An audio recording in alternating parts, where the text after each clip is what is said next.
தமிழகத்தில் பட்டியல் சாதிகளாக உள்ள குடும்பன், கடையன், தேவேந்திர குலத்தான், பள்ளன், வாதிரியார், பண்ணாடி, காலாடி ஆகிய 7 பிரிவுகளையும் தேவேந்திர குல வேளாளர் என்னும் ஒரே சாதியாக அறிவிக்க வேண்டும் என்று பல்லாண்டு காலமாக ஒரு கோரிக்கை இருக்கிறது. அந்த கோரிக்கையை நிறைவேற்ற தமிழக அரசு மத்திய அரசுக்கு அறிக்கை அனுப்ப வேண்டும் என்று பாரதிய ஜனதா கட்சியின் தமிழக தலைவர் எல். முருகன் சமீபத்தில் ஒரு வேண்டுகோள் விடுத்தார். இது ஒரு புதிய சாதி அரசியல் விவாதத்தை தமிழகத்தில் உருவாக்கியுள்ளது. பாஜக தலைவர் முருகன் அறிக்கை வெளியிட்ட சில நாட்களில் தமிழக காங்கிரஸ் தலைவர் KS அழகிரியும் இதே கோரிக்கையை வலியுறுத்தி ஓர் அறிக்கையை வெளியிட்டார். வேளாளர் என்னும் பெயரில் ஏற்கனவே சில சாதிகள் இருக்கும்போது மேலும் புதிதாக ஒரு சாதிக்கு அந்த பெயரை வழங்குவது ஏற்கனவே வேளாளர் என்று அறியப்படுவோரின் உணர்வுகளை புண்படுத்தும் என்றும் தமிழகத்தில் சமூக அமைதிக்கும் நல்லிணக்கத்துக்கும் பாதிப்பை உண்டாக்கும் என்றும் சிலர் தெரிவிக்கும் ஆட்சேபனைதான் புதிய விவாதத்துக்கு காரணம். ஒரு சுகாதார அவசர நிலை இருக்கும் காலகட்டத்திலும் சமூக ஊடகங்களிலும் அரசியல் அரங்கிலும் இந்த பிரச்சனை கவனத்தை பெற்றுள்ளது. தமிழகத்தில் பட்டியல் சாதி பிரிவில் உள்ள எந்த சாதியும் வேளாளர் என்னும் பெயரை தாங்கியிருக்கவில்லை. ஒருவேளை குடும்பன், கடையன், தேவேந்திர குலத்தான், பள்ளன், வாதிரியார், பண்ணாடி, காலாடி ஆகிய 7 பிரிவுகளும் ஒரே சாதியாக அறிவிக்கப்பட்டால் பட்டியல் சாதிகளிலேயே வேளாளர் என்ற பெயரை பெறும் ஒரே சாதியாக தேவேந்திர குல வேளாளர் எனப்படும் சாதிதான் இருக்கும்.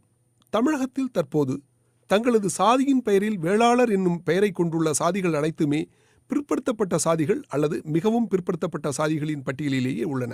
இந்நிலையில் வேளாளர் என்பது எதை குறிக்கிறது, இந்த சொல்லின் இந்த சாதி பிரிவின் வரலாறு என்ன என்பது குறித்து நாட்டார் வழக்காட்சியல் ஆய்வாளர் பேராசிரியர் சிவசுப்பிரமணியனிடம் பேசினோம். விவசாயத்தை குறிக்கும் வேளாளர் என்ற தொழிற்பிரிவு காலப்போக்கில் வேளாளர் என்ற சாதியாக மாறிவிட்டது. வேளாளர் என்ற சாதி பல்வேறு சாதிகளை உள்ளடக்கிய பொதுச் சொல்லாகவே இன்று வழக்கில் உள்ளது. இதில் அடங்கிய சாதியினர் சிலர் தம்மை அடையாளப்படுத்திக் கொள்ளும் முகமாக கொங்கு வேளாளர், சோழிய வேளாளர், சைவ வேளாளர், பாண்டிய வேளாளர், நாஞ்சில் வேளாளர், துளுவ வேளாளர், கார்காத்த வேளாளர், இசை வேளாளர் என்று அடைமொழி ஏற்றுக்கொண்டுள்ளனர் என்கிறார் பேராசிரியர் சிவசுப்பிரமணியன். இவர்களது சாதி பட்டங்கள் கவுண்டர், முதலியார், பிள்ளை, பிள்ளையன் என உள்ளன.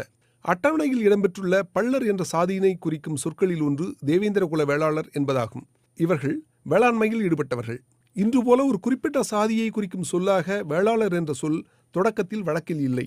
வேளாண்மை தொழிலுக்கு புதிதாக நுழைந்தோர் தம் பழைய குழு அல்லது சாதி அடையாளத்தை துறந்துள்ளனர் என்கிறார் சிவசுப்பிரமணியன். திவாகர நிகண்டு, பிங்கள நிகண்டு போன்ற நிகண்டுகளிலும் பல்லுவகை சிற்றிலக்கியத்திலும் தேவேந்திர குல வேளாளர்கள் என்று தங்களை கூறிக்கொள்ளும் மக்கள் வேளாண் தொழில் செய்து வந்ததற்கான சான்றுகள் இருப்பதைப் போலவே ஆங்கிலேயர் ஆட்சி காலம் வரையிலும் அவர்கள் வேளாண் தொழில் செய்ததற்கான சான்றையும் சிவசுப்பிரமணியன் சுட்டிக்காட்டுகிறார். சொத்து வரி செலுத்துபவர்கள் மட்டுமே தேர்தலில் போட்டியிடவும் வாக்களிக்கவும் முடியும் என்று ஆங்கிலேயர் ஆட்சி காலத்தில் ஒரு சட்டம் இருந்தது. தேவேந்திர குல வேளாளர் சமூகத்தைச் சார்ந்தவர்கள் விடுதலைக்கு முன்பு நடந்த சென்னை மாகாணத்துக்கான சட்டமன்ற தேர்தலில் திருத்துறைப்பூண்டி தேர்தலில் போட்டியிட்டு வெற்றி பெற்றதற்கான சான்றுகள் இருக்கின்றன. அவ்வாறு தேர்தலில் போட்டியிட்டவர் வாக்களிக்கும் உரிமையுடைய, அதாவது நில உடைமையுடைய தனது சொந்த சாதியினரின் ஆதரவையும் சேர்த்து பெற்றுத்தான் வெற்றி பெற்றிருக்க முடியும். அப்படியானால் இந்த சமூகத்தைச் சேர்ந்தவர்கள் ஆங்கிலேயர் ஆட்சி காலம் வரை வேளாண் தொழில் செய்ததற்கான ஆதாரங்கள் இருக்கின்றன என்கிறார் சிவசுப்பிரமணியன். ஆனால் கொங்கு நாடு மக்கள் தேசிய கட்சியின் பொதுச் செயலாளர் ER ஈஸ்வரன் இந்த கோரிக்கைக்கு எதிர்ப்பு தெரிவிக்கிறார். வெவ்வேறு சாதிகளாக அடையாளப்படுத்தப்படுபவர்கள் ஒரே பெயரில் அடையாளப்படுத்தப்பட வேண்டும் என்று விரும்பினால் தேவேந்திர குலத்தார் என்று வேண்டுமானால் சொல்லிக் கொள்ளலாம். தேவேந்திர குல வேளாளர் என்று அடையாளப்படுத்த விரும்பும் போதுதான் வேளாளர் என்னும் பெயர் வைத்துள்ள வேறு சில சமூகங்களைச் சேர்ந்தவர்களிடையே எதிர்ப்பு கிளம்புகிறது என்கிறார் இவர். சாதி பெயர்கள் என்பது இப்போது கார்ப்பரேட் நிறுவனங்களின் ட்ரேட்மார்க் போல பயன்படுத்தப்படுகிறது. ஒரு குறிப்பிட்ட சாதியினர் பொருளாதாரம் மற்றும் கல்வி ரீதியாக முன்னேறிய பின் அடுத்ததாக சமூக அரசியல் ரீதியாக முன்னேற விரும்புவார்கள். அதை வரட்டுத்தனமாக எதிர்ப்பது சாதிய மனநிலைதான் என்கிறார் சிவசுப்பிரமணியன்.